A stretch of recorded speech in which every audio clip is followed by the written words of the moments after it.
What's up, guys? Dave Gois, aka Camerica Muscle, and I am here for Muscle Smart TV. And we're about to do this interview with Andrea Mandella, aka Ripped Vixen. Stay tuned. I've asked Andrea ahead of time, are you okay with it? Anything that I ask, and she's like me, she don't give a fuck, which is good. That's why you guys follow her. Always follow somebody that's honest and nothing to hide. You're real genuine too, though. Do you think that's because of where we're from? Absolutely. I really believe that. And where exactly are you from in Mass? Everywhere. Okay, where were you born? Oh my God, I'm not used to being questioned. I was born in Kentucky, Rhode Island. Okay. But my mom, she had a lot of mental issues, so she always ran away from problems. So she's was an alcoholic. So we moved from one part of Massachusetts to New York, to New Jersey, to Connecticut, to Rhode Island. I mean, I can't even tell you how many different places I've lived. Wow. So I've lived in Dorchester, I've lived in Boston, I've lived in Attleboro. I went to high school in Attleboro, Mass. Okay. I've lived in all three Attleboros. Ave. Yeah, Attleboro, North Attleboro, South Attleboro, all of them. Cool. But if anybody always asks, I just say, Boston, because I can't lose this accent. I know, man. I lost mine years ago. And I I'm can't really believe you still surprised. have yours. When I talk to my family, though, it gets contagious, and that's when it rubs off. My daughter, when I see my daughter, she starts talking to me, and she still lives in Boston, and she's like, Dad, you've lived in California for like 8 years. My accent isn't as thick as yours. Yeah. I was shocked when I talked to you on the phone, that first conversation we had. Yeah, I was like, damn, I wish I still had my Boston accent, but it's long gone. I bet you after this and the other interview we do and the workout, you're going to be like, yo, that shit was wicked pissa. You'll be right back into it. I always say wicked. You can't lose that. That never leaves me. You just can't lose it. Okay, guys, I just pulled up the video. She's got almost 1,000 hits, which is crazy. For one of my videos, that's a lot. Good work, sir. All right, you ready for this? All right, Let's do it. totally unfiltered. I don't know what it is. So, ask her if she thinks it's possible for Dana Lynn Bailey to be natty. I feel like she would be able to give an educated guess. Also, ask her about what she uses if she doesn't mind. And this is from Old Iron King. Cool. Well, once you use, you can't be natural, So, I don't think you can go back and be clean after you've used for however many years. As far as what I'm on, you'd be surprised because I'm on like the most minimal amount of stuff you can possibly imagine. So at the moment I'm only doing a little bit of Primo and Winstrol. So it's a very, very, very small amount. I have done a lot of stuff, but at the moment I'm not doing much besides growth, Primo, and Winnie. Good answer. Okay. Camerica Muscle. Has she ever injured a man during intercourse? That's a good question. Who asked that one? This was from Old Iron King too. Okay. No, I have not, but I hope to someday. Okay. And what's your hobbies outside of lifting as well? And this is from Old Iron. I love to garden. I was showing Dave all the vegetables I'm growing in my garden. I have a huge garden out here, and that's the only thing that really brings me peace. Other than the gym, I like to just get out there and weed and plant and pick all the veggies that I grow organically. So that have to be my other main hobby besides bodybuilding. Okay. Next question is from Andrew V.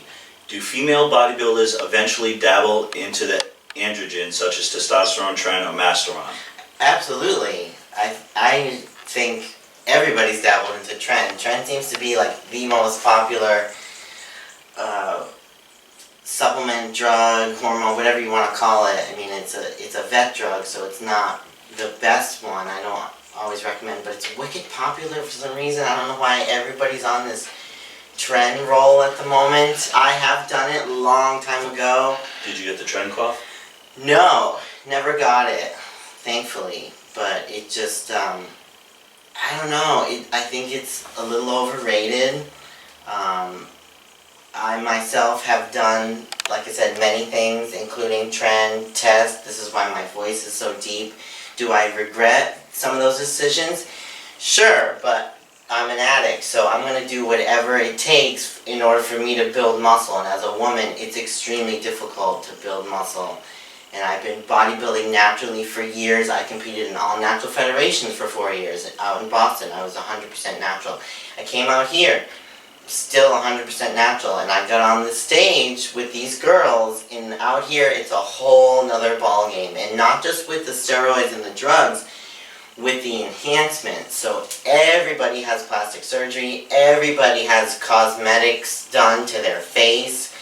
It's like a whole nother world. Like East Coast does not even compare to competitions out here in the West Coast. It is completely different regarding aesthetics and enhancements. And the economy, I think, plays a huge role in that too. Out here, people have the money to get cosmetically enhanced out here.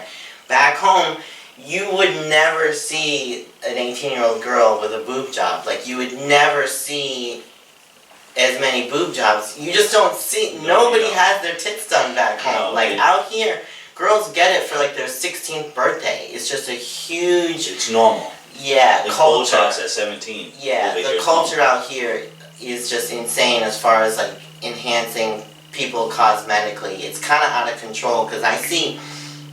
like regular house moms, like wives that like have no business getting their face enhanced the way that they do, and I'm thinking, like, where do they get the money for this? Like, how do you have the money to be doing all this crazy stuff to your face? Because it's not cheap, but they're getting it done for whatever reason, and I think the culture out here creates this insecurity of like all the actresses and these beautiful women out here in LA. It's just, it's very competitive out here. Even if you're not even into bodybuilding or fitness at all, just being a woman out here is like competitive on a whole nother level. So, I'll get back to this question. Sorry about that, Andrew Reed, but I'm just going to keep going off on that one. So, I totally agree with you, because back home, over here is superficial, in my opinion. Do you agree with that? Yeah, like 100%. It's always about what somebody else thinks about you instead of just being you. Yeah, that's why it was a pleasure to meet with you, because you're wicked genuine. I noticed that from, you know, your videos. Like, you talk from the heart, and I'm the same way. Like, I'm 100% honest. Like, I'd rather be honest and hurt you than lie to not hurt your feelings. I have to be honest and tell the truth, especially when it comes to relaying my feelings. You know, I don't sugarcoat anything. I just tell it like it is, and I have offended many people that way, and I've, you know, made some bad decisions in my life, like I said, but this is who I am, and a lot of people don't accept that. They find me to be very abrasive, but you have to either take me or leave me. Like, I'm not going to change to please somebody else. Yeah, I think that's a different, an East Coast type of mentality. I think I told you that my doctor had done his studies in Boston, and he's from California, so when he flew out there and he learned to be a doctor and got educated, the first thing he did was go to a diner and he asked the waitress, like, what do you think I would like on the menu? And it was just a simple question, and the waitress, you know, being back from home, she was like, how the fuck am I going to know what you want? And he was so taken aback by that, like he was offended. He told me, he was like, I thought you guys were all assholes. And he goes, but then it sat in, and he was like, yeah, that's why we're assholes. But then it sat in his head, and he was like, you know what? She's right. Like, how would she know what I want? Like, she don't know what I like. It's just a different culture. I think we're just bred differently. Yeah. You guys call us massholes, I just say we're honest. And we speak from the heart. Okay, now, the second part to this question. Or does some of these masculine effects come from upping the dosage with DHTs like VAR, Winnie, or Primo? No, definitely not. But like I said, those female-friendly hormones, they're just so mild, in my opinion, compared to like testosterone, which is the best drug I've ever done in my life, you know, and it was also the hardest drug to come off of. I haven't done it in years. But those are only going to get you so far. Like, just like being natural. I could only get so big naturally. Once I took it to another level and started with those female-friendly hormones, again, it's only going to take you so far. You can only get so big, you know, and I kept pushing the limit, because I would do whatever it took to be big. I've always wanted to be a massive bodybuilder. I still do to this day. You know, I still don't see myself as being big, you know what I mean, which is why I'm on this present journey. I'm trying to gain 20 pounds of lean muscle, and at 5'3", it's extremely difficult, even to be my current weight right now, which is 160.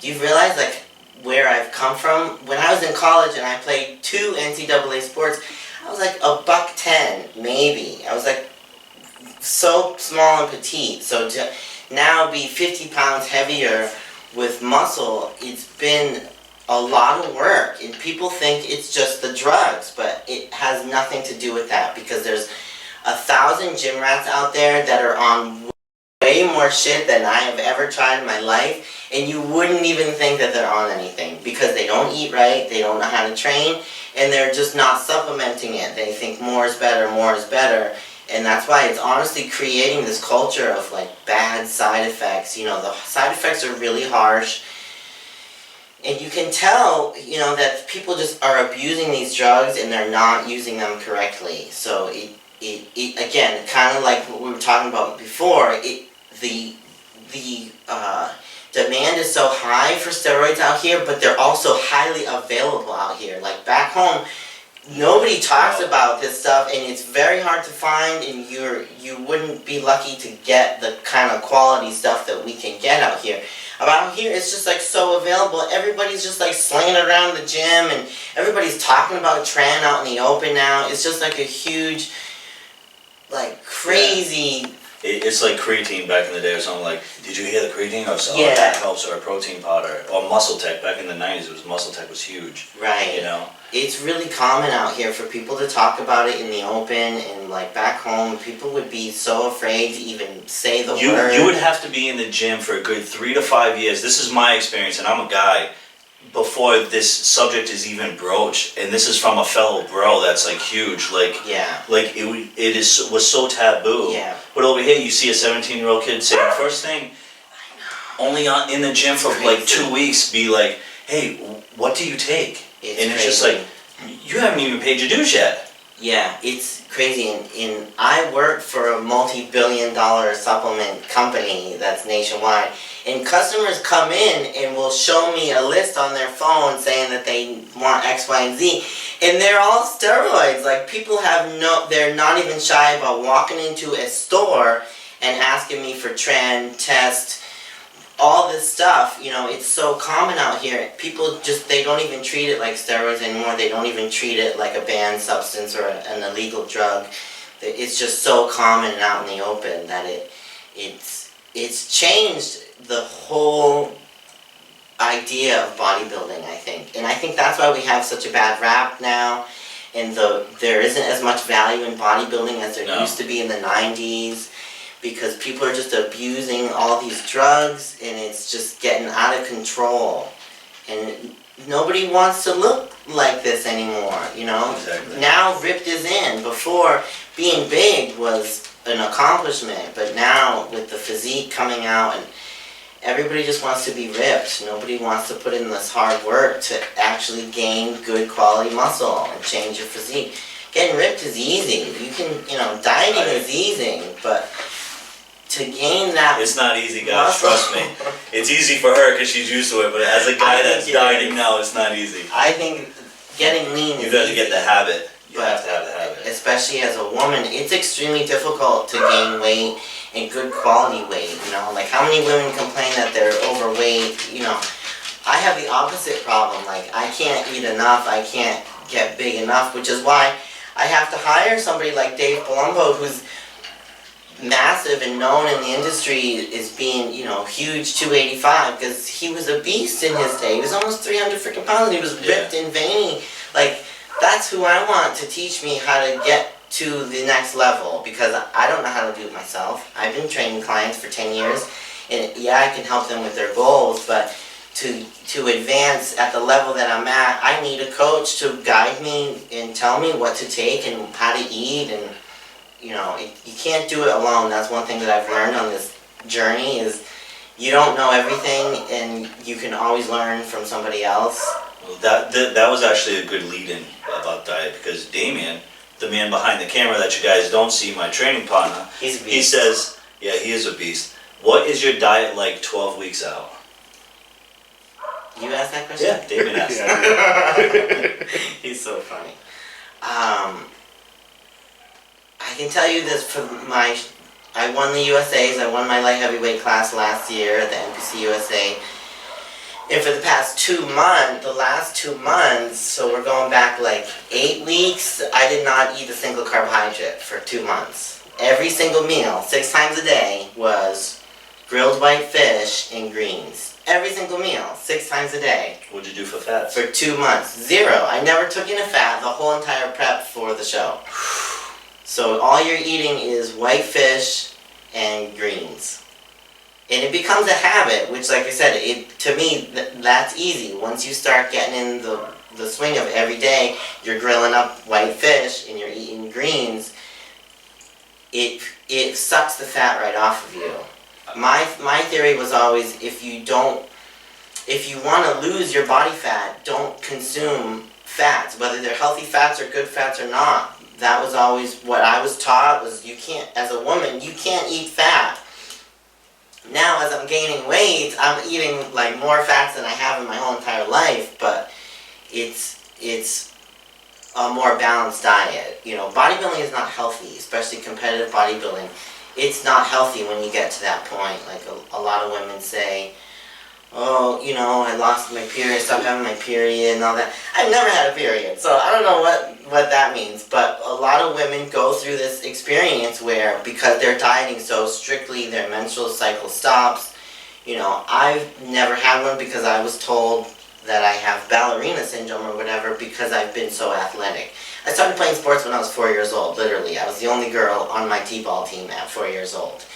So I always played sports, you know, that turned into softball. I played basketball in grade school, like junior high, I was still playing basketball and getting into field hockey. High school, I was playing field hockey, you know, all around, you know, I went to camps, you know, out of state. I was being recruited by college athletic directors. That was the only reason why I went to college, was to play sports. Like, I would have never gotten a psychology degree if I didn't go to play sports. Sports is the only thing that I know, that discipline of double session training. You know, even in college we had triple sessions. We were getting up at the crack of dawn for conditioning, then we would practice in the afternoon, then we were watching film at night, watching tapes. You know, it's that discipline is the only thing I've known from age 4 to now I'm 34. So for 3 decades, that's all I know, is the discipline of competing and playing a sport. You know, it was always team sports, but so isn't bodybuilding. You need a team of people helping you out along this journey, because you can't do it alone. No, you can't. Next question is from Fuck the Week. He actually put a lot of questions. I did read some of these ones earlier. Yes. This is going to be good, I'm sure. Yes. So we'll rattle these ones out, okay? Incline or flat bench, which one is better? I always go with incline. I agree with that one. Okay. What do you think about CrossFit? It provides a lot of injuries. Okay. Do you like to be licked? Who doesn't? Okay. What's the best sex you had? Fuck the Week, man. You are definitely making this an interesting Q&A. Man, like I said, when I was on test, my sex drive was like through the roof, and I was just constantly horny. So I would probably say any sex during that whole era. Okay. Are you married? No, I'm not. Never been married, never been pregnant. Do you like ladies for lovers? This is still the same person. I used to, and I've definitely banged a couple girls with my dildos, but and I have had a couple girlfriends, like serious girlfriends in my life, but I think that was a phase that I went through. Okay. What protein shake do you use?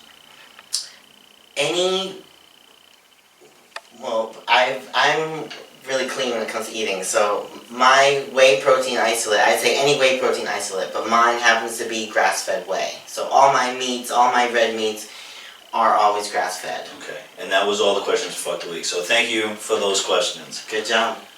Another question from Damien. How often do you work legs? Twice a week. Okay. Here's... I'll read this anyway, but it's not even a question. This is just a jackass, period. So, James Tuck, thank you for the question. You gotta love them. Who cares about female bodybuilding, honestly, except for a few schmoes? So I'm one of them few schmoes, so go fuck yourself. Even most male bodybuilders thinks it is gross. That's your opinion. Male bodybuilding is dying a slow death, and female bodybuilding completely died quite a while back. That I agree with you. It is a dying thing, and that's why I'm actually bringing her back, because that's bullshit. That you have tuxedo-ass competitors up on the Olympia stage, but you don't have female bodybuilders. Yeah, and we appreciate the love from Camerica Muscle, and especially Muscle Sport Mag is like the only one that covers female bodybuilders anymore, but there is a huge population of people that appreciate it. And actually there's only 2 more questions. So this one is from Mona Lisa. My question is, how can we get more people to appreciate female muscle? That's a really good question.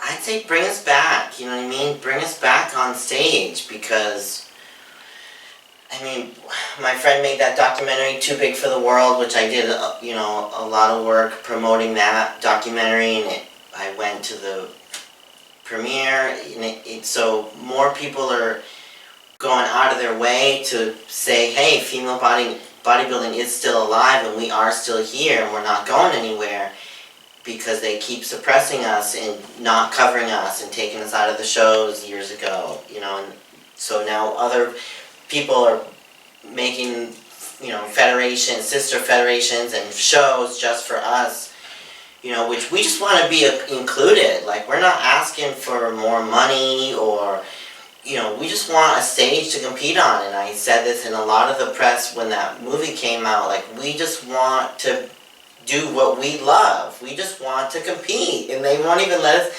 compete anymore. And when they do, like, the rules change, or it's not the same, and it's just not. We're gonna dive into that, what she's mentioning right there. We're gonna dive into another interview on Muscle Sport Mag. So that's gonna go between my channel, Camerica Muscle, and Muscle Sport TV. So if you're not subscribed to Camerica Muscle, jump over there, subscribe, because honestly I can't tell you what part is gonna be what. But I'm going to bounce them both, because I know you got a lot of grievances about that. So we'll touch on that. Yeah, man. In a good way. A decade of my life I've been competing in bodybuilding, and so all I'm asking is to be respected, you know, just show me the respect for what I'm doing here, and just give me the same opportunities that others have had. And the last question, of course, we're going to end this one with a fucked up type of question. And this is from Boxing Bobby. Boxing Bobby wants to know, how much for a golden shower? That's a big fetish of a lot of people, actually. And I've done it on cam many times. I used to do webcam shows a lot more often. I just don't have the time anymore. I work a full-time job, and I still train clients 3 to 4 days a week, so I just don't have time to touch base with my fans like that, my members, like I used to anymore. So you haven't had time to piss on somebody. But if you're interested in a webcam show, you can always go to my website, rickvixen.com, and just book a webcam session if that's your thing. I'll make it happen. There you go, Bobby. Go subscribe. Go do what she just said. Go to her website and do it, man. If that's your thing. No, we ain't hating over here at Muscle Sport TV. That's right. So that was it. So this was the Q&A. This was the viewers' subscription. This was you guys asking the questions. So I appreciate the questions, no matter what they were. Thanks for all the questions. And we here at Muscle Sport TV appreciate that. Cool, man. So was that bad? It was easy. Eat clean, train dirty, trust the process, and stay superhero strong. And we out. Follow me on Snapchat. Follow her. Because of that, it's not because of money. Works in my blood, and I kill because I'm hungry.